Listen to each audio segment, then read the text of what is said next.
What's going on, everybody? It's SJG. Welcome to HBCU Game Day. We got a little bit of a different flavor for you guys. I hope you're ready for it. We are speaking about a moment of history happened last night. Something that has not happened since Ronnie Reagan uh, sent your boy Teddy out there to sell Franklin Saint some things that he should not have.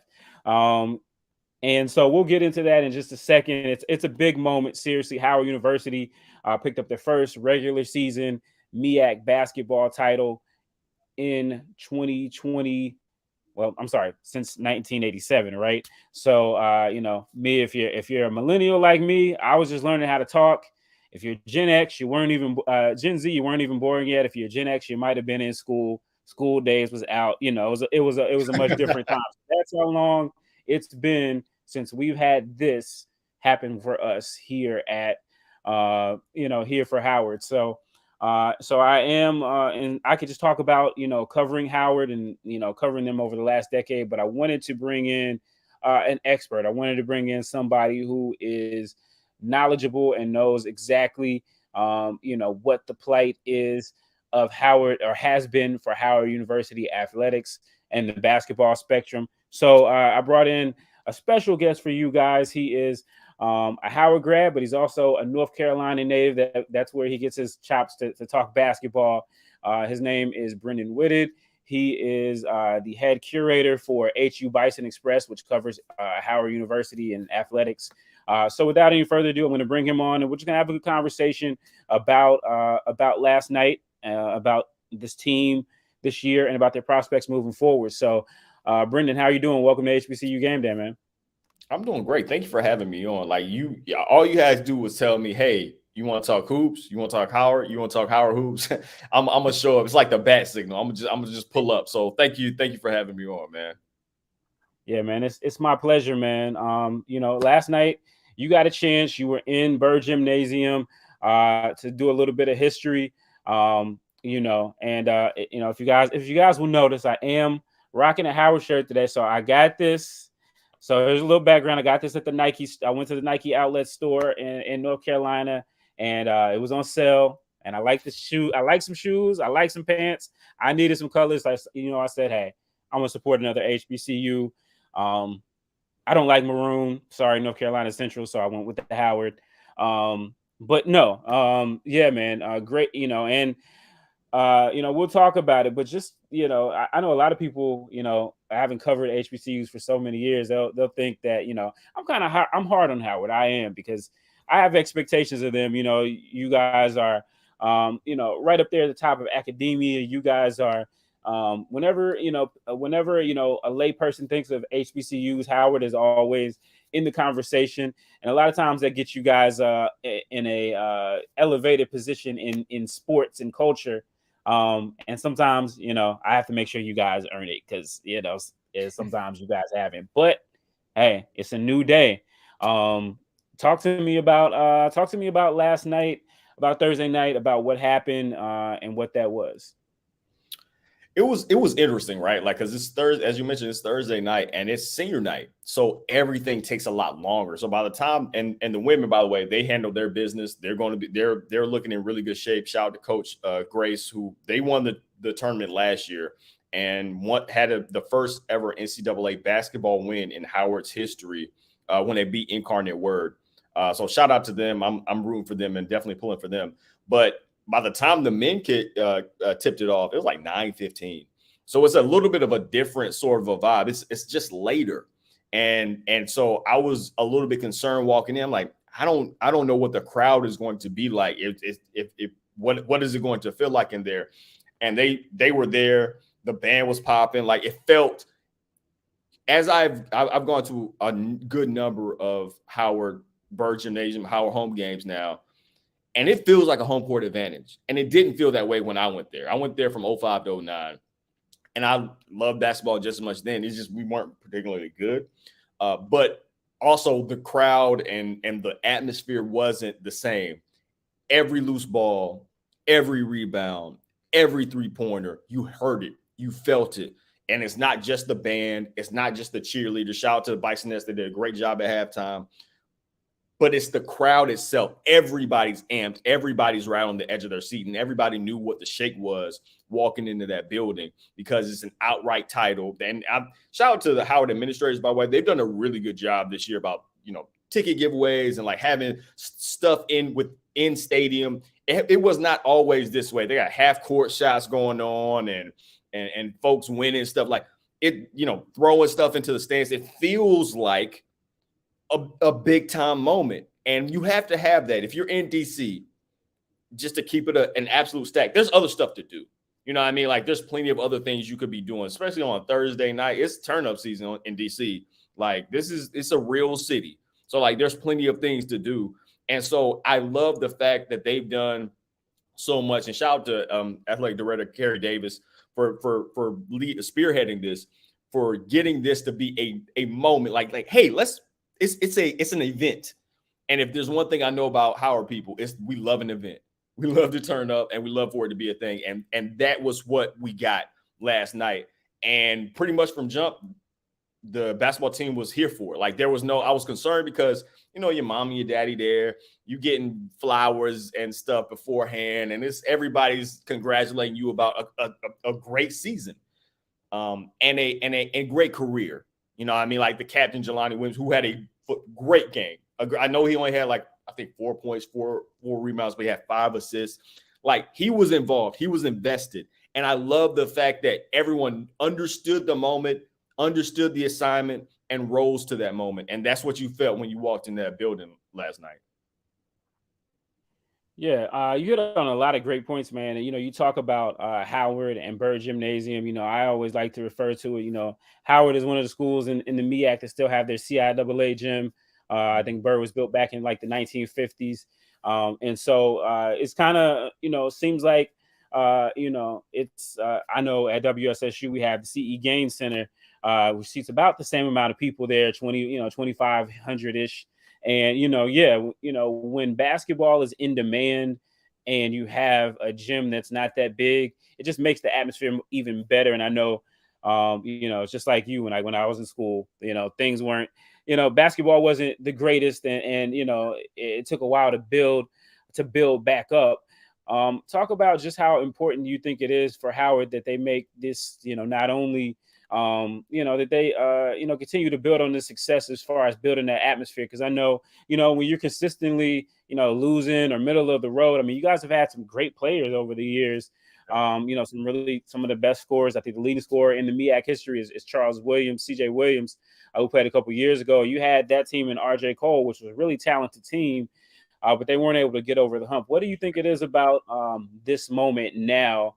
And I'm guessing, I know you mentioned the AD, but also it seems like Coach Blakeney, a DC native who happened to go to that other school in Durham, it seems like he, has really raised the bar. Talk about him as well.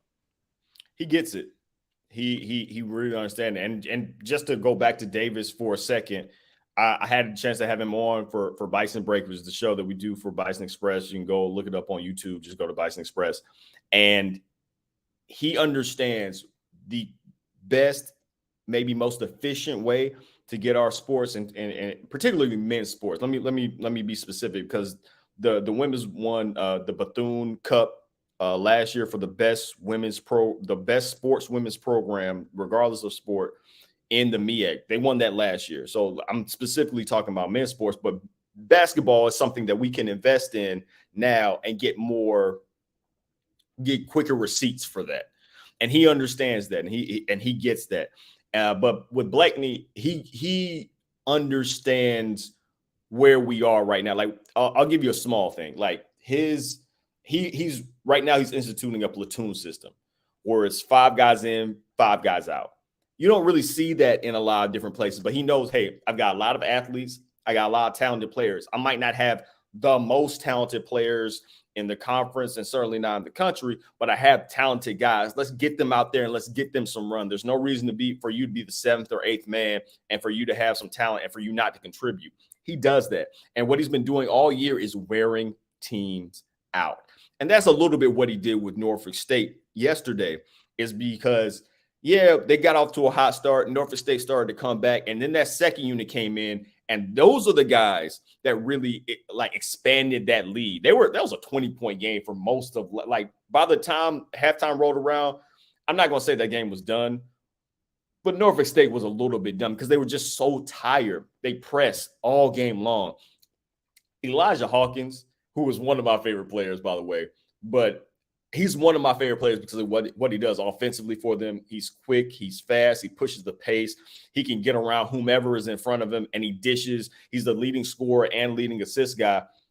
It was his defense last night that was special against Bryant, who was one of the better scorers in the MEAC. He's averaging around 17 points a game, got 9 last night. Hawkins was in his shirt all game. And if you know anything about, like, Bryant is 215, 220 pounds. Hawkins is about 150 pounds. And he just Brian is a grown man. He's a grown man. You know, he's a grown man. But Hawkins was not played in CIAA, man. He seems like he's been there forever. So he's legit. He does seem like he should be a professor by now. Like, it's like, what's happening? But like, Hawkins was up for the challenge, and I attribute that to Blakeney. Like, I am 100% certain. And you didn't see the scoring Hawkins that you usually see. Didn't have a great shooting night from deep. I think it was 1 for 4, but he took on the challenge. Hey, I'm gonna pick you up as soon as that ball's in your hands, whether it's 3/4 court, half court, whatever. I am in your shirt, and I'm not playing with you. That quickness that we see all the time on offense, he used it on defense. And so by the time he had just exacerbated Brian, by the time that Brian just had nothing left to try to score, and so he started moving the ball around, and that's really what leads to their poor shooting. They shot something like 35% from the field, 22 of 60, something like that. And the reason was because it was a whole bunch of people who weren't used to having the ball in their hands trying to play make.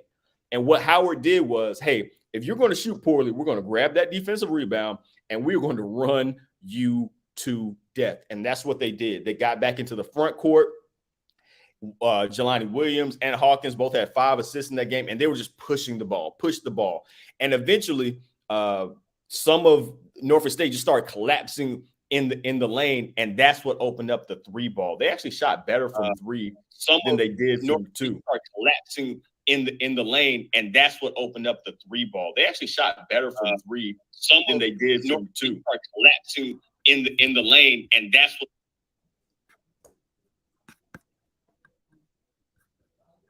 Hello?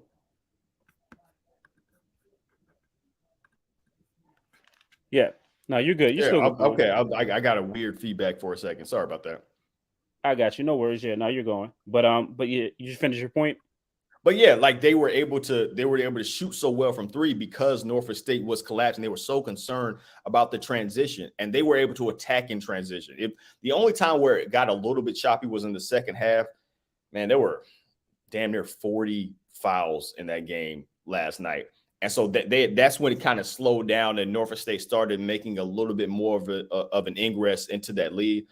But they looked as good as they've looked all year. I thought that the best they looked was in that Morgan State game. They went on a run. It's the Morgan State, Morehouse, and Norfolk State. Yeah, the first Norfolk State game, which was ridiculous, at Norfolk State, and the Techs and the.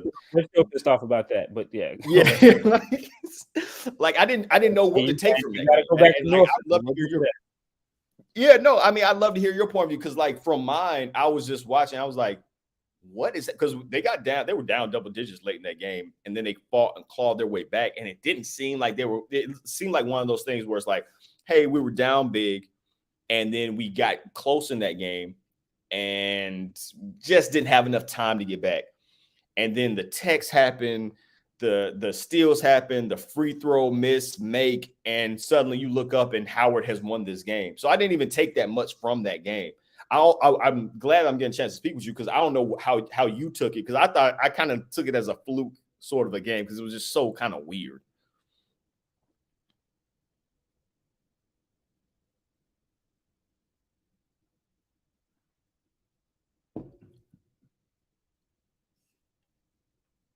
I can't hear you, Steven. I think you're on mute right now. Yeah, there you go. Yeah, and I think appreciate that. Yeah, and I think what happened is I just took it as MEAC madness. There's certain things that happen in the MEAC and the CIAA and all our conferences, really, that is just like, what just happened? Coach Jones was very vocal about the fact that he thought that he was unhappy with the officiating, and some folks said that it was a wrong call or whatever. But I think all of our leagues, HBCU wise, this year have been very competitive. There haven't really been one team that's been head and shoulders above other. Of course, all of them have, their teams that are at the bottom.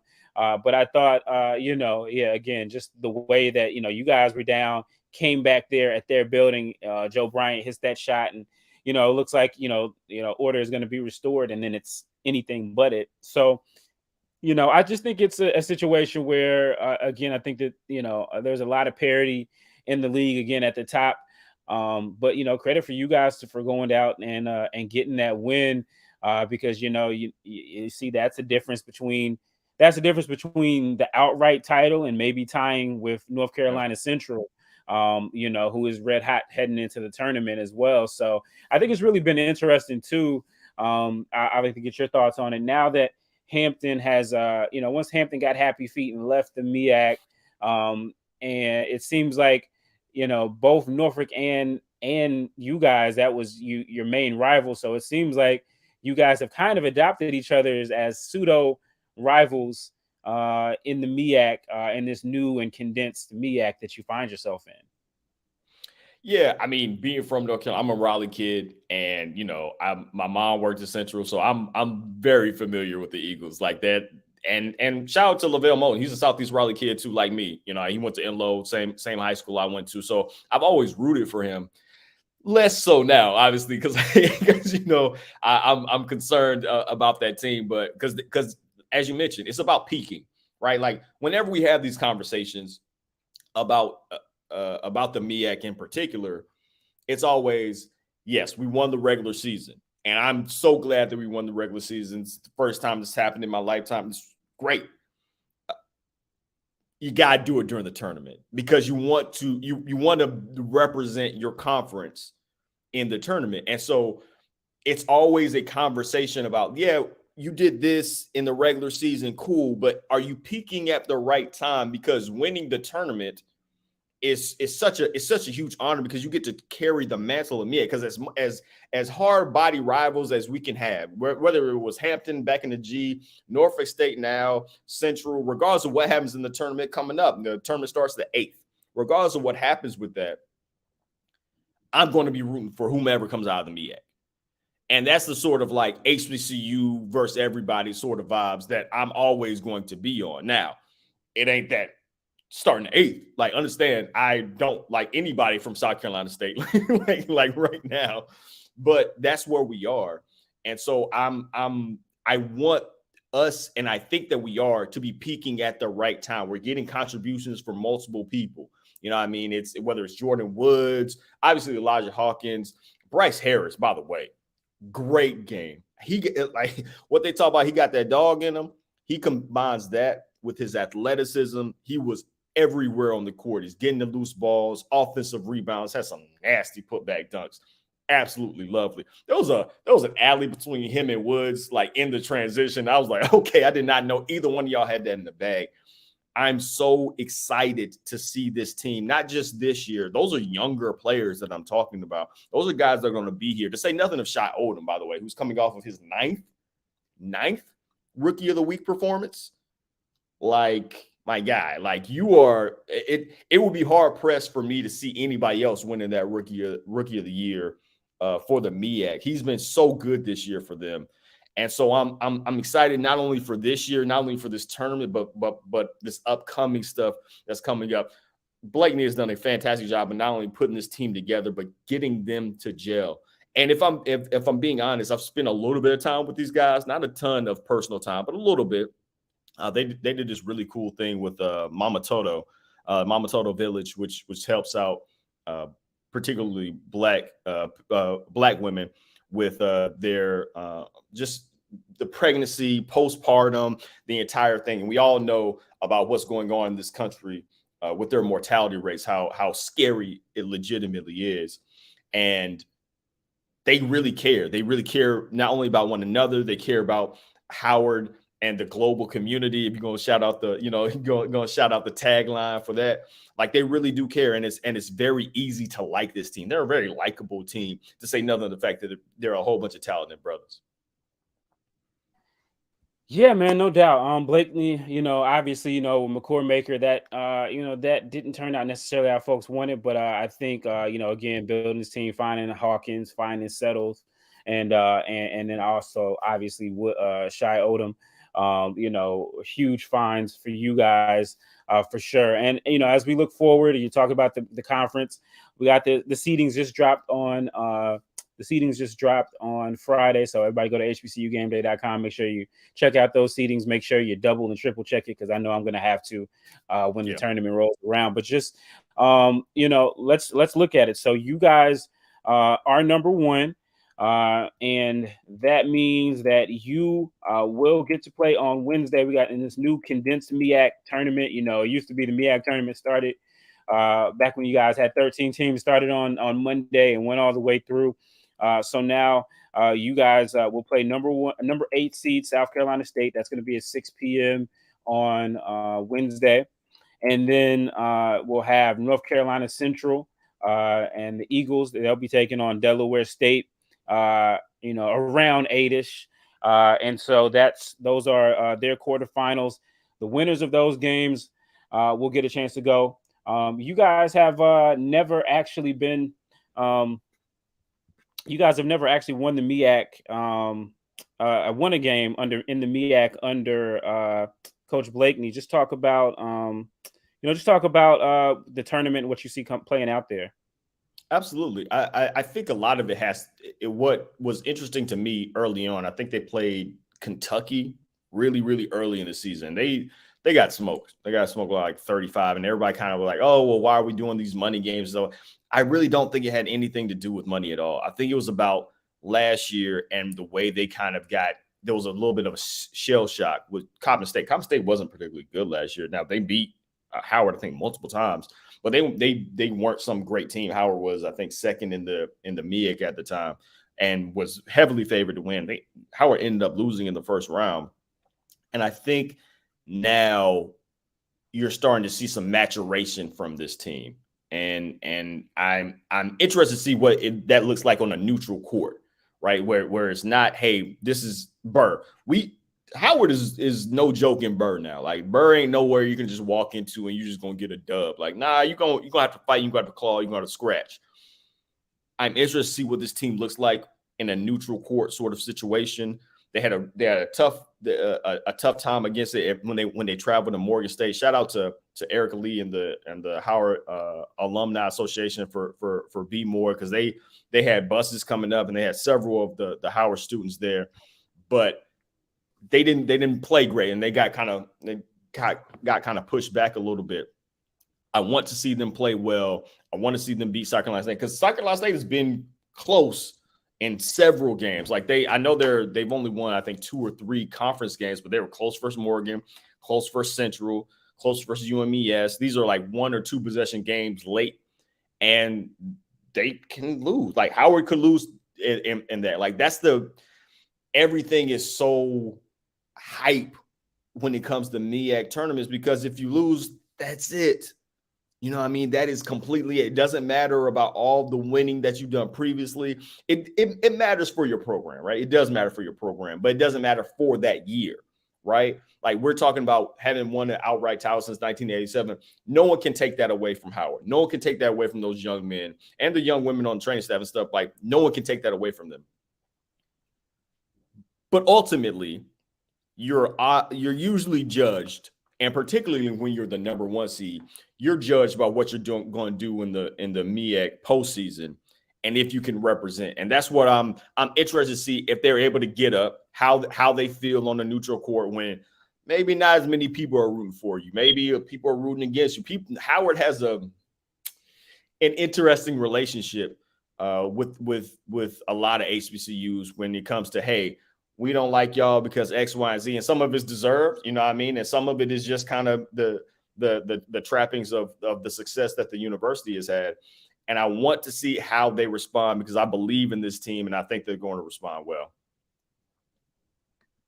Yeah, no doubt about it. I mean, I definitely understand all of that, especially, with the nobody likes, not too many people cheering for that school. I get that for sure. But, yeah, great job by Coach Blakeney and his team. We'll see what happens. Again, the MEAC tournament will tip off on Wednesday for the men and women. Exciting tournament where we all be looking forward for it. Make sure we know how we can follow your work, specifically with HBU Bison Express, and just how we can keep up with Howard Athletics through you. Yeah, so go to bisonexpress.org. I'm going to be writing about every single game that we have for the MEAC tournament, men's and women's basketball. You can follow me on HU Cosell, HUCOSELL. Also, go check out Bison Express on YouTube. We have an interview series called Bison Break, where I interview people that are Howard alum or have been Howard coaches and that are in athletics. And you get a chance to listen and to some of the most interesting people. We just put up a post last week about the cheerleaders and just like how important they were. Like I got a chance to learn about the cheerleaders and their importance to the civil rights struggle, how they changed their cheers and we're throwing up the fist to let you know it was about Black empowerment. I didn't know anything about that. I don't know much about cheerleading, but it was great to find even those small nuances. Or if it's, Jim Trotter, who's a guy that I've read for years and years, who was at SIS now at the NFL Network, he came on the show and just talked about what it meant to go to Howard, or Antoine Bethea. Like we've had some really cool things. Like, so Bison Express, go to YouTube, bisonexpress.org, read my written work. And then follow me on HU Cosell on both Twitter and Instagram. Awesome. Well, look, Brendan, I really appreciate you for coming on such short notice, man. Congratulations to your team. I'll be in Norfolk to see what happens, with the tournament there. Really looking forward to it, and we'll talk again soon. And if you get you guys get the championship, for sure, we'll have to make sure we have you guys back on. Oh, please do, because I'm gonna act up. I'm gonna let you know right now. It's gonna be a problem. It's gonna be a nuisance. And if we get to the tournament, I'm like planes, trains, and automobiles. I'm finna pull up. Absolutely. I got you. It's well deserved. Enjoy. He's Brendan Whitted. I'm SJG. Appreciate you guys for watching this conversation. Take care.